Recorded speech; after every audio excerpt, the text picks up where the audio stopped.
OK. Alors, je m'appelle Vincent, je suis coach actuellement et en fait, le but de cette vidéo, c'est plutôt pour parler, ouais, de mon parcours déjà, parce que vu que je me lance, directement sur YouTube, ça serait comme un cap, un une petite vidéo de commencement, voilà, un peu sur ce principe-là. Donc en fait, moi, au début, alors rien à voir à ce que je suis maintenant. C'est que j'étais un garçon très timide, très réservé. C'est-à-dire, ouais, j'étais dans mon coin, j'allais pas vers les autres et je pense que c'est lié, premièrement, par mon éducation. Parce que j'ai eu des parents qui étaient, alors une enfance très heureuse, hein, ça a rien à voir, mais j'ai eu des parents qui, m'ont pas poussé à aller, vers, les autres, m'ont pas engagé dans cette démarche de découvrir les choses et en fait, je les ai découverts malgré moi, à ma façon et c'est ça qui est intéressant parce que moi, j'ai le regard maintenant d'une personne qui, a vécu tout ça, qui a vécu des moments pas faciles et des moments très joyeux même, une enfance vraiment très riche, mais que ça restait plutôt en famille et que côté social, j'avais du mal à m'imposer. Hem, donc en fait, c'est une éducation premièrement qui m'a peut-être pas amené à me lancer dans la vie, de façon optimale, mais j'avais ce côté où j'étais beaucoup plus empathique, où, j'arrivais bien à capter, les émotions chez les autres, à créer peut-être un petit lien, d'être rassuré. Même si j'étais pas, on va dire, l'homme qui prenait des décisions, qui parlait assez fort, qui, mettait, les choses au clair et en fait, en fait, ça a commencé quand j'étais à l'école. Surtout au niveau du collège, lycée. Un peu plus au lycée, mais d'abord au collège. En fait, quand j'étais enfant, quand j'étais au collège et quand j'ai commencé à interagir avec les profs, avec mes camarades de classe, j'étais pas forcément très à l'aise dans le fait de couper la parole, prendre le lead, prendre, mon indépendance, on va dire, vis-à-vis de ce que moi, en fait, j'avais comme idée. Et justement, en fait, les personnes le sentaient. Et quand on a du mal à capter une personne, bah, forcément, on s'ennuie, on se détourne. Et pour moi, en fait, ça renvoyait une image comme moi que, j'étais pas assez pour la personne. Je n'avais pas une valeur assez haute et je crois que c'est des choses que j'ai très vite captées sans mettre des mots dessus, parce que maintenant je mets des mots dessus. C'est ça la différence. Mais ça m'a fait, ouais, avoir du harcèlement, des Des points de vue vis-à-vis des autres qui étaient, pas forcément, ouais, agréables de mon côté, mais juste eux, ils avaient pas forcément de considération vis-à-vis de moi, vis-à-vis de ça. Et en fait, en fait, j'ai exploité très seul, enfin, très tôt, la solitude.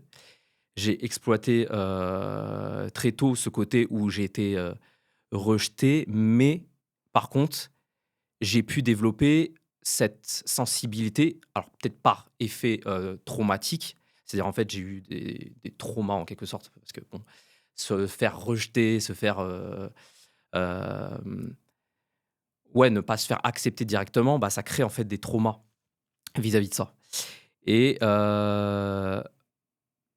suite à ça en fait, ça m'a permis de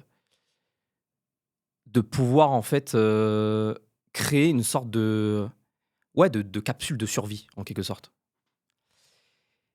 Et justement, au fil du quotidien, en fait, j'ai affronté ces différentes, apparitions en cours, via les personnes qui, eux, parlaient avec moi, ils interagissaient avec moi. Moi, j'avais la voix qui était assez basse, je ne parlais pas trop fort et en fait, ben, ça m'a, vraiment déstabilisé en premier. Eux, ça leur permettait justement de mettre la couche au-dessus parce que c'est beaucoup de l'ego, hein. Je sais pas si vous vous rappelez, en fait, vos années collège, c'était beaucoup, animal, très primaire, dominance, dominer en quelque sorte et en fait, bah, si tu te positionnes pas en tant que dominant, tu es forcément dominé. C'était très, très primaire et donc en fait, ces phases-là, bah, en fait, ça a duré collège, lycée, très accentué au niveau lycée. C'est là, en fait, où, bah, en fait, on grandit, forcément, bah, on a, d'autres centres d'intérêt, il y a les filles qui rentrent en jeu, donc en fait, il y a plusieurs choses qui se mettent en place et bah, en fait, c'est là où, bah, voilà, tu vois, des petites touches subtiles. Des fois, bah, j'ai une sœur. Forcément, ils vont parler de ma sœur, ils vont me dire des choses sur ma famille, les parents, la mère surtout, voilà, on connaît les choses, heu et en fait, ce genre de choses répétées, finalement, moi, avec du recul maintenant, je me dis que ça renforce. Ça renforce de certaine manière parce que c'est une sorte de résilience qu'on a au fur et à mesure des années et qui ont permis, de pouvoir construire la personne qu'on est aujourd'hui, du moins. Et en fait, même si moi, je rentrais le soir et je me demandais: «Mais qu'est-ce qui m'arrive dans ma vie?» en quelque sorte. Je me couchais sur mon lit, je me disais, en pleurant, je me disais: «Mais qu'est-ce qui se passe?» Et justement, ces étapes-là, en fait, ça m'a permis, dans les années, en fait, qui ont suivi, malgré le fait que, voilà, j'avais pas forcément des relations sociales très, épanouies, à développer beaucoup plus ce côté introverti en moi. C'est en fait développer un monde, ce que j'appelle une fuite imaginaire, parce que je jouais beaucoup aux jeux vidéo. Donc, Assassin's Creed, Mass Effect, pour ceux qui connaissent, c'était des jeux qui étaient assez, militaires, futuristes, là où on incarnait un super-héros, là où on avait vraiment une équipe, où on construisait et en fait, ce genre de choses m'a permis de construire un monde qui maintenant, en fait, porte sens quand justement, je mène mes projets. Parce que finalement, c'est ce que moi j'aimais et ce que moi je voulais donner aux autres, comme valeur. Et tous ces jeux vidéo-là, tous ces films qui étaient vraiment autour de l'essence du leader qui était en place, qui avait une équipe qui permettait, ouais, qui permettait en fait de l'accompagner. Chacun était spécialisé dans telle ou telle chose, qui fait que le leader, il arrivait, il dirigeait tout le monde et c'était pas un point de vue de dominance vis-à-vis de ça. C'était plus, être là, être avec les gens autour de soi et pouvoir, les diriger vers, un but commun.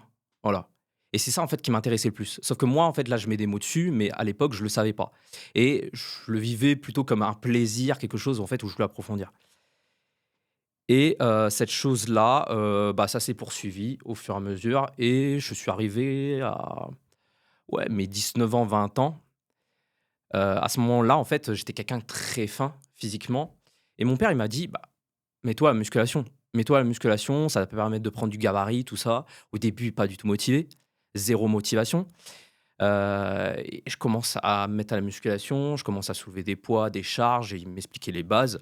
Au début, bah, j'étais pas motivé, je sortais, voilà, je revenais un autre jour, j'étais dans ma chambre, mon père, il me faisait: «Allez, vas-y, hop, on remonte là-haut à l'étage». Parce qu'en fait, on avait des combles à l'étage et c'est là où, en fait, où il y avait vraiment un arsenal, on va dire, très basique, hein, banc, chandelle pour développer couché, la barre, les poids et puis, voilà, on faisait le taf avec et justement, au fur et à mesure, j'ai vu que avec les exercices, avec son accompagnement, j'ai pu en fait développer, bah, du muscle.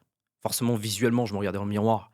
Je me suis dit: «Waouh, c'est beau quoi, c'est on est content d'avoir construit ça».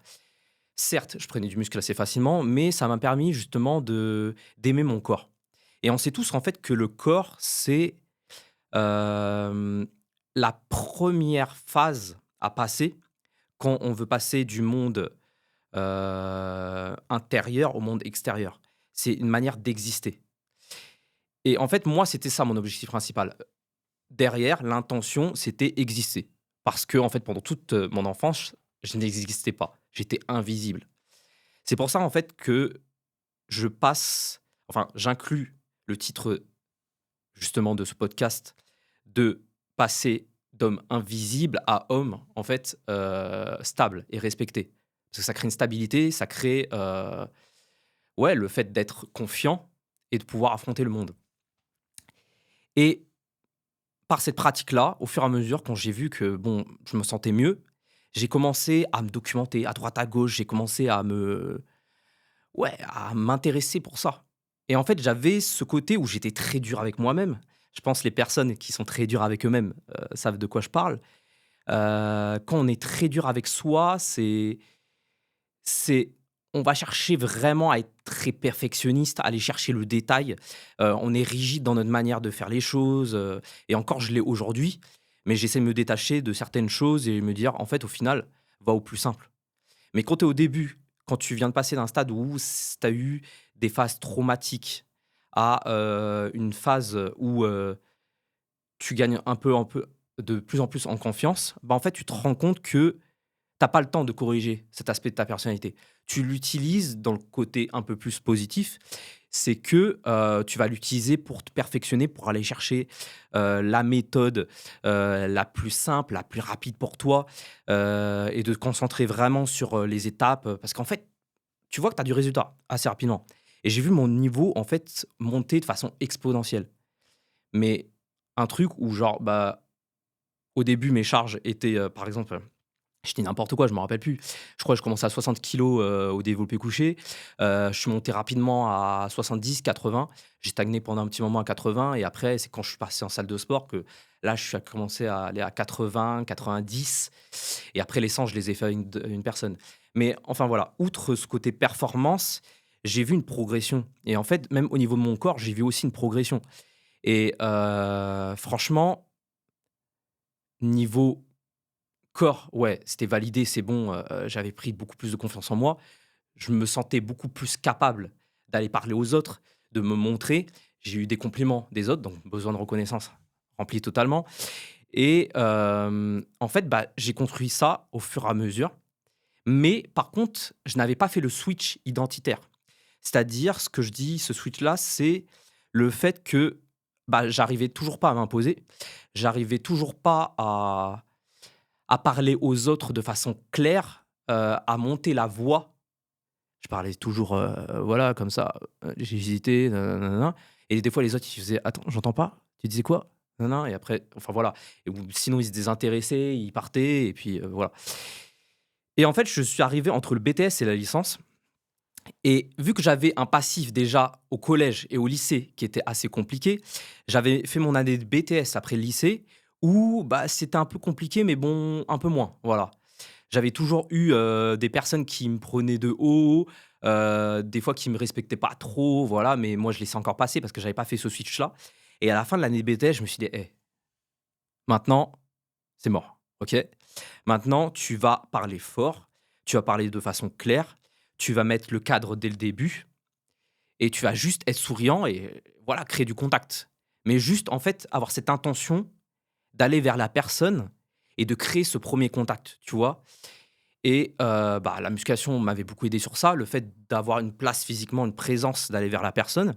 Mais c'est surtout, hem, ce switch-là dans ma personnalité et vraiment, je pourrais pas expliquer réellement comment j'ai eu ce switch-là, mais ça a été bref. Tu vois? C'est comme si, en fait, il y avait eu un trop plein et après ça avait eu un trop plein psychologique encore plus puissant. C'est en fait, un truc où genre, il y a un moment, en fait, tu as gagné en maturité et je pense que ça s'explique pas. C'est juste, l'expérience et l'expérience qui fait que tu as les choses qui se répètent, répètent et à un moment, bah, en fait, tu en as marre que ça se répète et que tu décides, en fait, de faire ce switch-là et en fait, tu as besoin d'aucune aide, en fait, finalement, tu le fais tout seul et c'est ce switch-là qui a permis, justement de passer à un autre stade. Parce que là, il y a pas juste le corps, il y a le mental qui suit un peu plus et puis tu as cet aspect où, ouais, bah, tu vois qu'en fait, les relations, elles se passent mieux. Tu vois que les gens, en fait, ils disent bonjour, ils te saluent, tu vois qu'en fait, il y a un regard extérieur qui est différent par rapport à toi. Déjà, en fait, moi, le premier switch que j'ai vu, c'était pas directement au début, mais quand j'avais fait ce switch, au niveau, de ma personnalité, quand j'ai décidé d'assumer plus ma façon de communiquer, j'ai vu que les personnes, bah, ouais, juste le fait que je sois, beaucoup plus assumé, elles étaient à côté de moi, elles étaient gênées et pourtant, en fait, je faisais que dalle pour être, comme ça. C'est ça qui est drôle. C'est que, je faisais que dalle et les personnes, elles étaient gênées, juste par ma présence. Et en fait, moi, je voulais pas provoquer ce genre de choses, mais c'était une chose qui était naturelle du fait que, je me tenais droit, j'avais carré d'épaule, j'avais une posture et là, j'ai vu vraiment que ça a vraiment changé. Même mes relations amoureuses ont changé, donc pas du tout au tout, hein, ça s'est fait progressivement, mais je me sentais plus exister dans la matière, dans le réel et moins dans ce monde imaginaire que j'avais construit. Et pourtant, c'était même pas là que j'avais fait cette liaison-là, avec, ce qui me plaisait réellement, de pourquoi, j'avais, choisi de jouer à des jeux vidéo, regarder des films, des trucs comme ça. C'est venu plus tard, mais ça, je vais en revenir. Je vais en venir. C'est plus, ouais, niveau relation, j'ai appris, en fait, à les compartimenter. J'ai appris à, pouvoir me créer des opportunités, pouvoir répondre aux opportunités qui arrivaient et aussi beaucoup à définir ce que moi j'aimais et à l'assumer. C'est surtout ça. Parce qu'au début, c'est vrai que c'est une partie que j'ai pas racontée, mais ouais, ma mon orientation professionnelle, c'était quasi, genre, inexistant. J'avais décidé de devenir, dessinateur industriel au début. C'était un métier qui me plaisait pas du tout et genre je me suis rendu compte, en 2020, donc c'était assez récent quand même, 2020-2021 que genre, «C'est bon, arrête de te mentir, ça te plaît pas, quoi» et en fait, au fur et à mesure, je faisais une chose qui me plaisait pas, où je me sentais pas du tout à l'aise, mais je forçais. Parce que j'avais l'habitude depuis mon enfance, depuis avant, de forcer à chaque fois. De se dire, en fait, là, avec la croyance de se dire: «OK, j'aime pas, mais je ne peux pas m'amuser en faisant ce que j'aime». Ça, encore une croyance et c'est ce genre de choses qui, bah, dans la vie, en fait que à chaque fois que je suis obligé de travailler, le travail, c'est torture. Bon, c'est vrai que le sens de mot travail vient de, torture. Mais, ça restait, dans cette optique-là, par l'école, le fait que l'école me mettait un cadre, le fait qu'elle me mettait des notes, insatisfaisantes, insuffisantes, trop superficielles, tu sais, ces commentaires, qui saoulent, et que quand on ne comprenait pas une chose, il suffisait qu'on parle, qu'on lève la main et qu'on dise ces choses-là et que, tu entends les rires moqueurs, les profs qui disent, «Bon OK, de toute façon je vais pas répondre à cette question-là, parce qu'en fait on l'a expliqué avant» et en fait toi tu te sens pas intégré, c'est beaucoup en fait ce genre de choses qui, moi, m'ont fait dans ma tête que j'ai rejeté ce cadre-là et ce cadre-là, j'ai même plus envie de l'entendre parler, j'ai même plus envie de le côtoyer. Parce que c'est le cadre français qui est très, surtout dans l'école, hein, je parle, ouais, l'école aussi, on a eu dans le monde du travail. Mais c'est un cadre français qui est très, autoritaire, où il y a pas assez de fluidité dans les relations.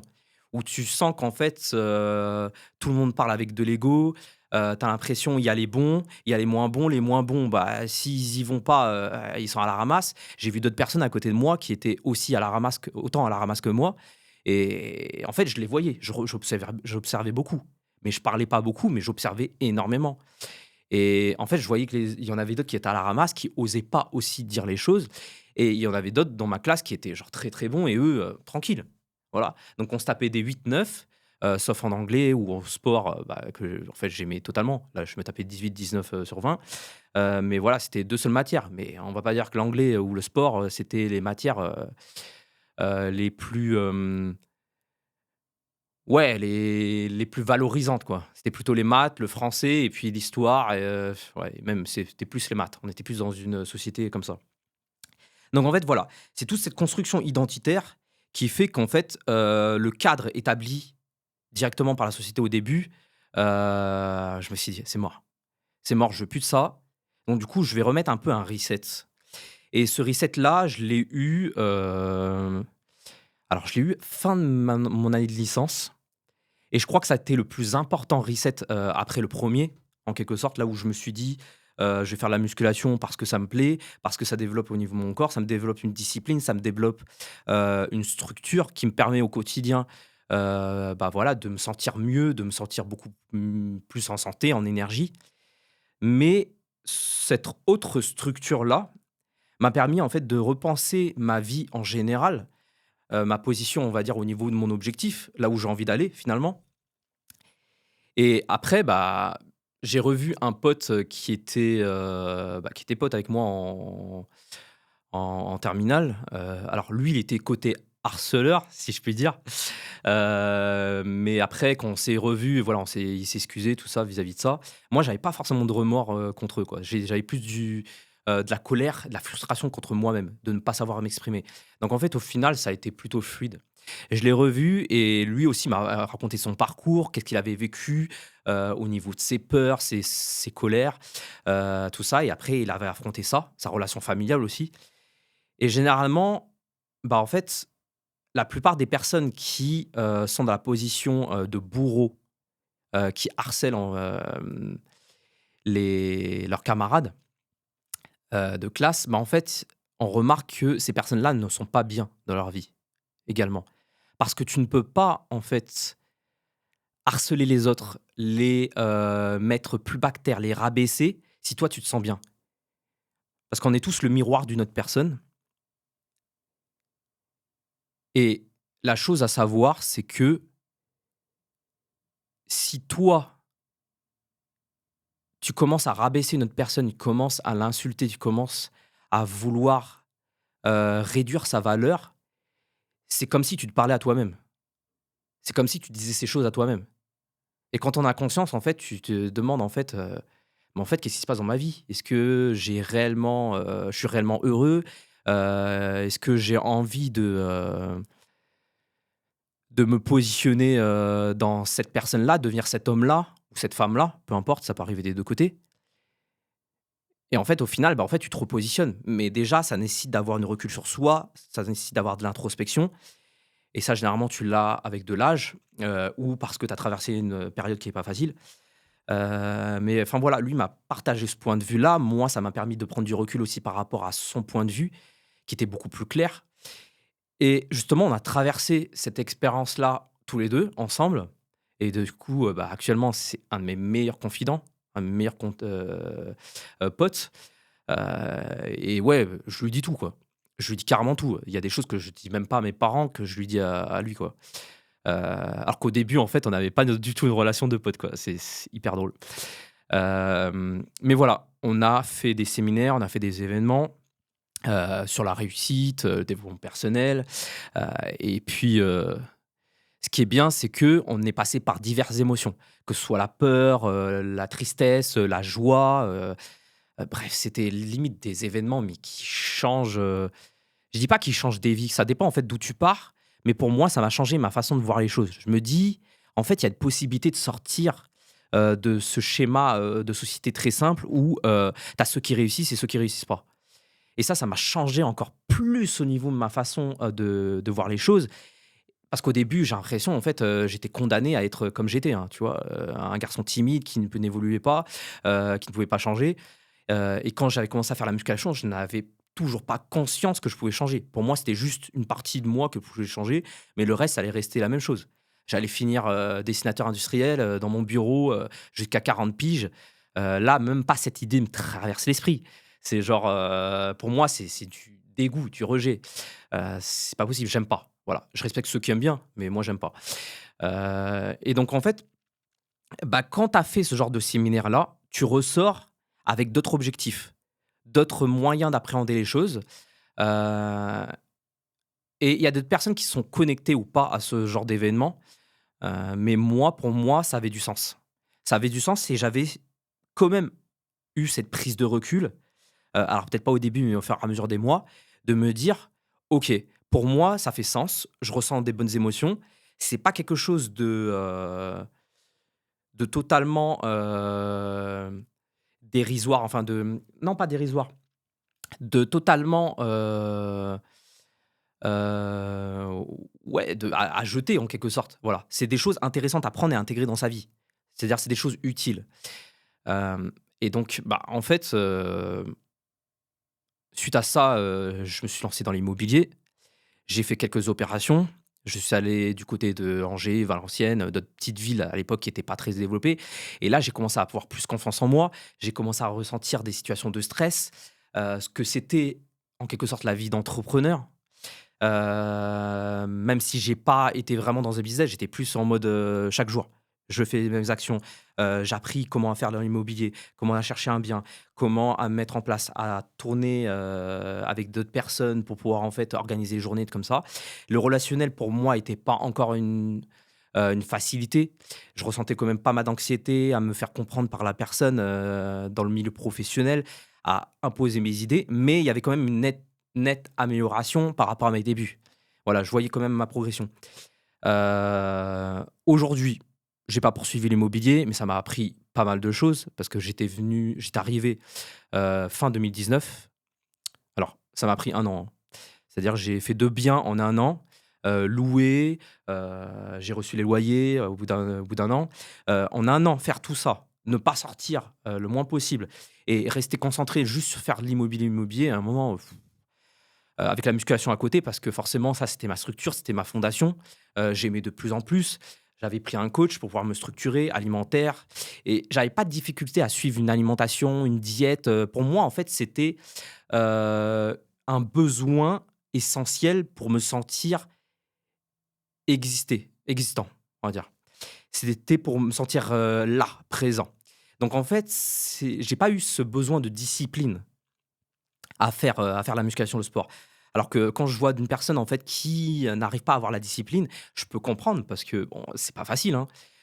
Tu vas à la salle, tu vas te faire souffrir à la salle, tu portes des charges et tu arrives pas à tenir sur le long terme parce que c'est ingrat. Parce que tu commences et en fait, tu tiens pendant 1 mois, si ce ne serait-ce qu'un mois. Bah, en fait, si tu arrêtes après, tu vois que le peu de gains que tu as, bah, ça retombe limite à zéro, quoi, tu vois? Alors quand je dis à zéro, non, tu récupères, mais c'est cette impression que tu as. Du coup, en fait, c'est hyper ingrat, c'est un truc qui demande beaucoup de consistance, aussi bien au niveau du sport, de la diète, de comment tu appréhendes, cette progression-là.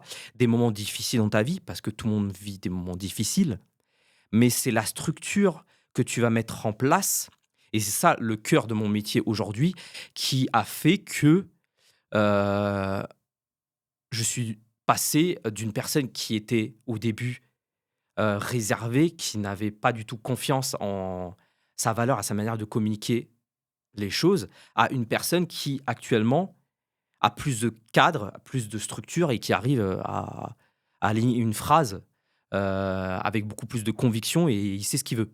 C'est-à-dire il y a un processus en tête qui se passe et ouais, ouais, bah, après, vis-à-vis de ça, quand tu vois que tu as cette fondation-là, quand tu vois qu'au niveau, du petit test entrepreneurial, dans l'immobilier, j'ai pu justement arriver à ce point-là, je me dis: «C'est bénef», je commence à faire ça, mais je suis arrivé quand même à, la fin de l'année 2019 et là, j'ai eu un moment de remise en question. C'est que ce moment-là, bah, ça m'a, mis dans une dépression, on va dire, qui, là, c'était plus une dépression identitaire qui m'a fait plonger jusqu'en 2023 où je me cherchais encore. Je restais encore dans l'ancien schéma. C'est-à-dire, j'étais encore dessinateur industriel, bien sûr en CDI, mais l'immobilier, j'ai arrêté parce que je sentais que j'étais hyper stressé, fin 2019 et après, bah, il y a eu le covid. Donc du coup, bah, en fait, je me suis retrouvé, début covid, début 2020, à être totalement genre en mode rapalapla, mou. Je venais récupérer de cette année, 2019 où j'étais en train de cravacher, bah, après voilà, j'avais plus envie de gérer. J'ai revendiqué bien tout ça, mais c'était plus une expérience. Pour moi, c'est pas un regret, et puis, bah, suite à ça, voilà, j'ai poursuivi mon activité de salarié. Là, du coup, ça avait aucun sens l'activité de salarié parce que de base, c'était juste pour avoir un prêt à la banque, voilà. Bref, vous connaissez le processus pour avoir un bien. Donc du coup, ce que j'ai décidé de faire, c'est, de partir en Suisse. Justement, partir en Suisse, donc déménager de là où j'étais, mais alors là, c'était vraiment un grand changement. C'est pas comme si que en fait, tu es à Paris, là où je suis actuellement et que tu vas aller, du côté de Lille, ou autre, même si déjà ça, c'est un petit changement. Là, c'est tu décides réellement, en fait, de partir de Paris et d'aller directement en Suisse. Donc pour moi, c'était limite, waouh, OK, déjà du jour au lendemain, bam, j'ai trouvé un travail en Suisse. Du coup, là, c'était concret. J'ai dû aller chercher un bien, tout ça, bref, c'était ça et sauf que cette expérience en Suisse, bien qu'elle m'ait apporté, de bonnes compétences, ouais, au niveau du travail en Suisse, le salaire, les conditions qui étaient meilleures qu'en France et qui sont toujours meilleures qu'en France. Tu as beaucoup plus de perspectives d'avenir, d'évolution. Je conseille tout le monde d'aller là-bas. Moi, pour moi, vivre, dans la Haute-Savoie, en pleine montagne, c'était pas mon dada. Voilà, en gros, la montagne, c'est bien pour quelques jours, mais moi, je me vois pas vivre. Je suis plutôt un gars des villes. Du coup, je me suis posé des questions. Je me suis dit: «OK, là, mec, tu te sens pas bien, qu'est-ce que tu fais?» Je me suis dit: «OK, je rentre sur Paris». Je rentre sur Paris parce que j'avais cette certaine nostalgie, que quand je rentrais sur Paris, bah, en fait, je voyais les personnes qui étaient dans ma salle, là où j'avais commencé à sympathiser parce que j'ai dit bonjour à tout le monde dans la salle, parce que je kiffe en fait, dire bonjour aux gens. C'est un peu mon coin où voilà, je me sens bien quoi, un peu mon refuge. Et puis, bah, après je retournais en Suisse et oui, j'avais connu des gens dans une autre salle, mais c'était pas la même chose. C'était un environnement, c'était une vibes. Donc du coup, bah, en fait, je suis retourné sur Paris et là, je me suis dit: «OK, soit tu retournes dans ton ancien job, de dessinateur industriel». Là, franchement, laisse tomber. J'avais vraiment ce dégoût en moi, j'ai fait: «Eh, c'est mort». J'ai reposé, carte sur table, je me suis dit: «OK, là, tu repars de 0. À l'heure actuelle, qu'est-ce qui quelle compétence t'a permis de devenir, toi d'avant à toi maintenant?» Et là, je me suis dit: «OK, tu as plus de 13 ans d'expérience en musculation, pourquoi tu fais pas coach?» Ça me paraissait logique sur ce moment-là. Et du coup, bah, ce que j'ai fait, c'est que, bah, j'ai fait un CQP qui était, la formation la plus courte parce que j'avais pas envie de m'embêter d'aller à l'école, pour apprendre, comment faire un squat, un soulevé de terre, comment quoi bref. Non, non, voilà, je voulais avoir un truc très, très rapide pour savoir coacher. Voilà, fallait avoir le diplôme, fallait avoir toutes les certifications, voilà, pour être en règle. Et du coup, j'ai commencé au bout, au bout de 6 mois. Ça m'avait pris 4 mois de formation, plus, le temps de caler tous les trucs, au bout de 6 mois. Et au bout de 6 mois, j'ai commencé directement à aller dans un fitness park et à commencer de coacher. Moi, je voulais rapidement me mettre genre, dans le concret, dans la pratique. Et là, mais c'est un truc incroyable. Là, j'ai mis des prix très bas au début parce que je n'avais pas conscience de ma valeur et même là, je suis encore dans cette phase-là où c'est encore un peu dur des fois de mettre les prix corrects. Mais j'ai commencé, mais j'ai eu une montée fulgurante. J'ai le premier mois, alors peut-être pas le premier mois, peut-être le 2e ou 3e mois, je commençais à monter à 1000 balles par mois, 1 500, 2 000 €, et je tournais autour de 2 100 €, voilà, pendant au moins 6 à 7 mois. Donc en fait, j'avais, des prix qui étaient assez faibles, voilà, qui étaient même sous-payés par rapport à ce que je pouvais avoir dans cette salle de sport. Limite, voilà, je me prostituais, quoi, en tant que coach, hein, parce que je n'avais aucune connaissance des vrais prix, qui étaient mis en place et je me retrouve, en fait, dans une salle de sport à coacher dans ma manière de comment je voyais la musculation. C'est-à-dire, en fait, j'étais totalement libre d'apporter les choses, de faire les choses et je me suis dit: «Putain, en fait, je kiffe. Je kiffe ce que je fais». Mais je me suis confronté à un cap, c'est que les personnes qui étaient en face de moi n'étaient pas autant motivées que moi, n'étaient pas autant disciplinées que moi. Du coup, en fait, l'intensité que je mettais, l'engagement que je mettais, j'en mettais beaucoup plus par rapport à l'investissement de la personne. Ce qui fait qu'en fait, au final, voilà quoi. La personne n'était pas du tout motivée. Moi, en retour, j'ai l'impression de dépenser trop d'énergie par rapport à l'investissement et bah, en fait, je me suis régulé. Je me suis régulé et ça m'a permis justement d'évoluer et de prendre beaucoup plus de connaissances. Mais genre en 4 à 5 mois, j'ai pris, autant d'expérience que si j'avais fait 2 ans de coaching, j'avais l'impression. Parce que déjà j'avais un background qui était déjà assez complet, mais juste parce que je savais ce que je voulais avoir comme cadre idéal, je savais quel client je voulais avoir et que la réalité n'était pas du tout alignée.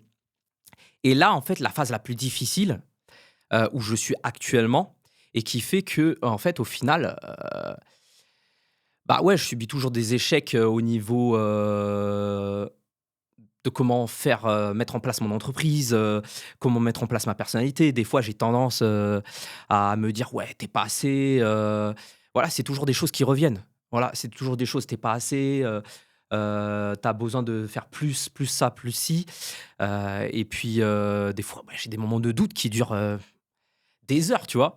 Même là, actuellement, c'est mon premier podcast actuellement et j'étais chez moi hier, j'ai pas bien dormi, quoi.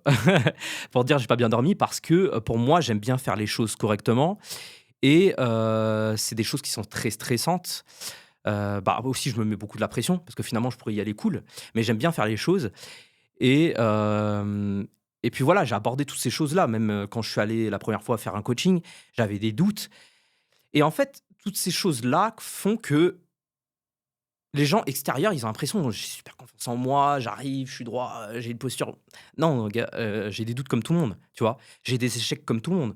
Là, je viens de m'augmenter mes prix, je vois qu'en fait, les clients sont passés de 15 clients que j'avais, où j'étais vraiment blindé, à peine 5 et à 3 clients. Des fois, je terminais mes mois, j'avais pas de thunes, tu vois? Presque pas même, tu vois? J'arrivais à rembourser juste mon prêt, mais je pouvais pas vivre.